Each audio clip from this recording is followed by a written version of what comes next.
का जीसीसी जो उनका दुनिया का उनके लिए सबसे बड़ा जीसीसी है, वो पूना में लोकेट करने का उन्होंने निर्णय किया हुआ है और पूना में हमारे साथ उन्होंने इसका आज एमओयू भी किया और इसके आने से जीसीसी की जो इकोसिस्टम है उसको एक बहुत बड़ा बूस्ट पूना के अंदर मिलने वाला है। इसके अलावा हमने जो हमारे भारतीय फंड्स है उनके साथ एक एमओयू किया है जिसमें ये हमारे सारे भारतीय फंड्स 4,07,000 करोड़ रुपया एमएमआरडीए को दे रहे हैं। एमएमआरडीए के जो प्रोजेक्ट्स है, चाहे फिर वो रोड्स के प्रोजेक्ट्स हो, टनल्स के प्रोजेक्ट्स हो, पीने के पानी के प्रोजेक्ट्स हो, हाईवेज के प्रोजेक्ट्स हो, कोस्टल रोड जैसे प्रोजेक्ट्स हो या फ्लाईओवर जैसे प्रोजेक्ट हो, सारे के सारे उनके जो प्रोजेक्ट्स है उन प्रोजेक्ट्स के लिए 4 लाख और मेट्रो के प्रोजेक्ट्स इसके लिए 4,07,000 करोड़ का आज फंडिंग टाइप हुआ है। तो जो नीति आयोग के साथ हम लोगों ने एमएमआर रीजन को 1.5 ट्रिलियन की इकोनॉमी बनाने का एक रोड मैप तैयार किया है, उसके लिए जो इन्वेस्टमेंट हमको करनी है उस इन्वेस्टमेंट का आज टाइप हुआ है। मैं ऐसा मानता हूं हिस्टोरिकल इस प्रकार का टाइप हमने किया है।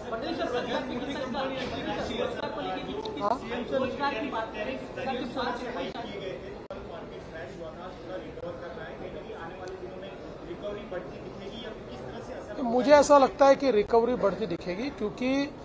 अब हम लोग टैरिफ का जिस समय अवलोकन कर रहे हैं, महाराष्ट्र की दृष्टि से भी कर रहे हैं, तो कुछ क्षेत्रों में वो टैरिफ हमें हिट करेंगे, लेकिन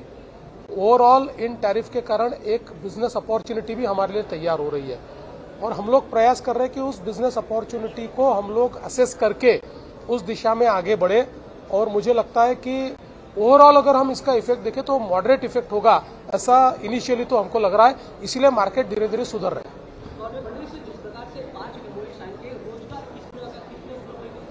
देखिए, इसमें जो जीसीसी है वो जीसीसी में तो अच्छा रोजगार निर्माण होगा और बाकी जो 4 एमओयू है ये इंफ्रास्ट्रक्चर के फंडिंग के एमओयू है। तो इंफ्रास्ट्रक्चर में जब पैसा लगता है तो उससे सबसे ज्यादा रोजगार तैयार होता है, तो बड़े पैमाने पर रोजगार का निर्माण होगा।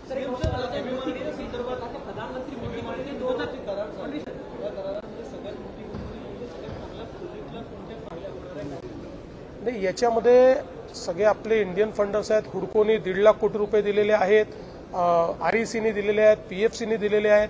या सगळ्यांनी दिलेले आहेत। त्याच्यामुळे आता एमएमआर रिजन मधले जेवढे आपले प्रोजेक्ट आहे, मग ते मेट्रोचे असो, ते टनेलचे असो, ते रोडचे असो, ते हायवेजचे असो, ते ब्रिजेसचे असो, ते फ्लायओव्हरचे असो, ते अंडरपासेस, या सगळ्या प्रोजेक्ट करता आता एक प्रकारे फंडिंग हे आपल्याला उपलब्ध झालेलं आहे।